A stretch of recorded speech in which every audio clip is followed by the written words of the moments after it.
ఏపీలో సంచలనంగా మారిన నకిలీ మద్యం కేసులో మరోసారి నిందితులకు షాక్ తగిలింది.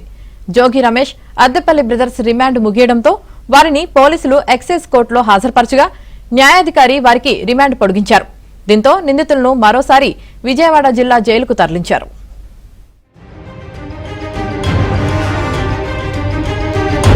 ఆంధ్రప్రదేశ్లో సంచలనంగా మారిన నకిలీ మద్యం కేసులో కీలక నిందితులైన జోగి బ్రదర్స్, అద్దెపల్లి బ్రదర్స్ విజయవాడ జిల్లా జైలులో రిమాండ్ ఖైదీలుగా ఉన్నారు.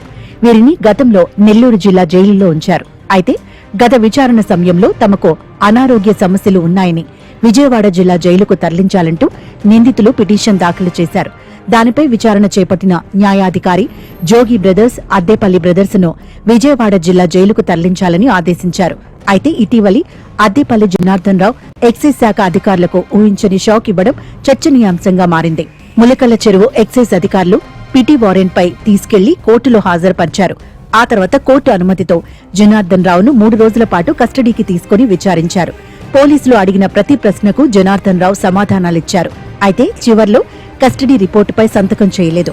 దీంతో ఎక్సైజ్ పోలీసులు ఒక్కసారిగా షాక్ కి గురయ్యారు.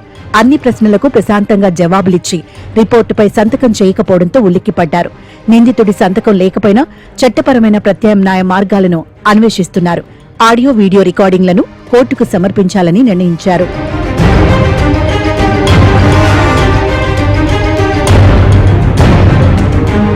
ఇక ఇదే కేసులో ఇప్పటికే 7 నిందితులకు కోర్టు బెయిల్ మంజూరు చేసింది. మరోవైపు విజయవాడ జిల్లా జైల్లో ఉన్న జోగి బ్రదర్స్, అద్దెపల్లి బ్రదర్స్ రిమాండ్ బుధవారంతో ముగియడంతో వారిని పోలీసులు ఎక్సైజ్ కోర్టులో హాజరుపరిచారు.